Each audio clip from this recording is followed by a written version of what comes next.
You're driving in your vehicle and you hear an odd humming noise.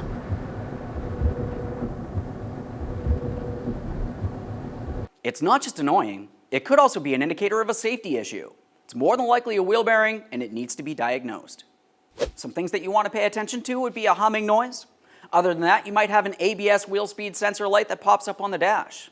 In severe cases, you could hear a clunking noise over bumps or even poor tire wear.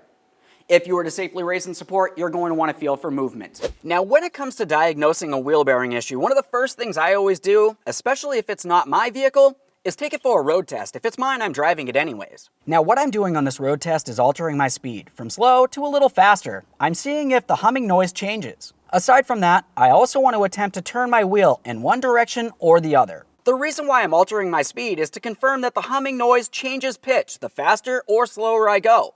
That indicates it's an issue with the wheel bearing. Now, if that humming noise didn't seem to change very much when I was turning, but really only changed its pitch while I was accelerating or decelerating, typically that indicates that it's an issue with one of the rear wheel bearings. At that point, you're just going to have to try to focus your attention towards the rear as you continue on. Now, with the front, it's typically a little bit easier to diagnose a front wheel bearing issue. As far as a front wheel bearing, the noise is going to change as you start to accelerate or decelerate. Typically at a higher speed is when you're going to hear it the most. Other than that, if you found that the humming noise changed while you were turning in one direction or the other, typically it's going to be the wheel bearing that's on the opposite side of the car than the direction that you're turning. On this particular vehicle, I had an odd humming noise at 36 miles per hour and when I was making a long turn out towards the right. That indicates I'm having an issue with the left side front wheel bearing. I'm loading that wheel bearing with the weight of the vehicle. As it shifts, it's causing more pressure, and that's causing that wheel bearing to make that noise. And when I was making a long turn the other direction, there's no noise. If anything, it gets better and there's even no wheel bearing noise at all. That would be a sign that tells me that I'm not necessarily having an issue with the opposite side wheel bearing. But of course, you do need to continue on with your inspection process. For this, you'd want to safely raise and support, and we're going to inspect the front end of the vehicle.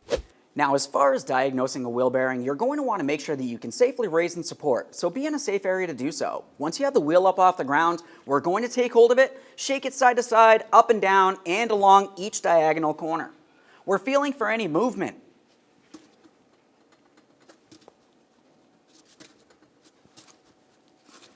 Once you've completed that, go ahead and give it a spin as fast as you can.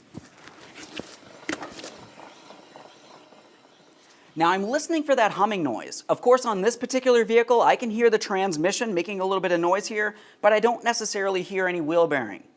I can't spin it as fast as while I'm driving down the road, and there isn't any pressure on it, so that's something to think about. Now, from in this area of the wheel, we can see our brake caliper.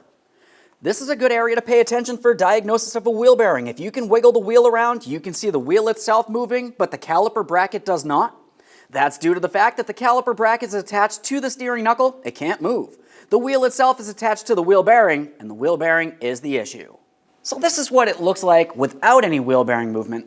On this particular one, when I'm shaking it around, I do not see any movement that differs from the brakes. But this is what it could look like if you did have wheel bearing movement. I can see the wheel moves in comparison to my brake caliper. That tells me that I'm having an issue with this wheel bearing and I need to take it apart to continue my diagnosis. Just keep in mind, just because you do have movement from the wheel, it doesn't necessarily mean that you're having an issue with your wheel bearing. You could have an issue with any of your other front steering and suspension.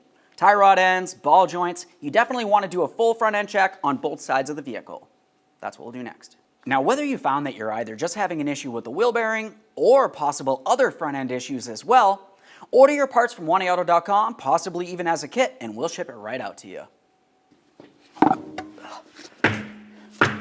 Now, just a couple quick tech tips for you. Now, as far as the wheel bearing itself is concerned, you might get lucky. If you have a bolt-on wheel bearing, it's going to be fairly simple to replace. Typically, you can do that with basic hand tools. If you have a press-in type wheel bearing, you're going to have a press of some sort that can press the bearing in and out of your steering knuckle. When you do so, you want to be extremely careful not to cause any damage. Other than that, the ABS wheel speed sensor wire. I've seen it before where it's either attached to the knuckle itself, down through a small port, leading down to the wheel bearing but not necessarily touching. And otherwise, I've seen the bearings with actually having the sensor attached to them.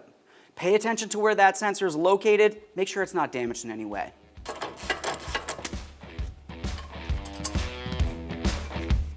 Something else to think about when you're replacing the wheel bearing is you will have to dislodge your brakes, so pay attention to your brake pads and brake rotors. It's not common that a wheel bearing is going to cause an issue, but you do have to remove them. If they need to be replaced, order them from us.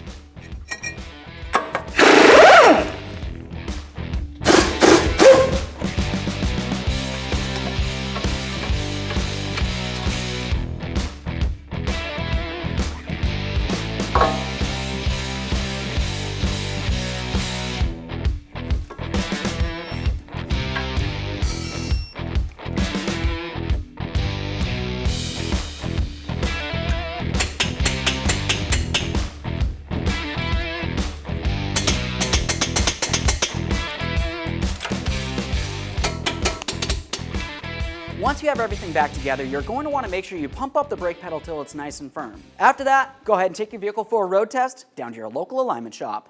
Thanks for watching.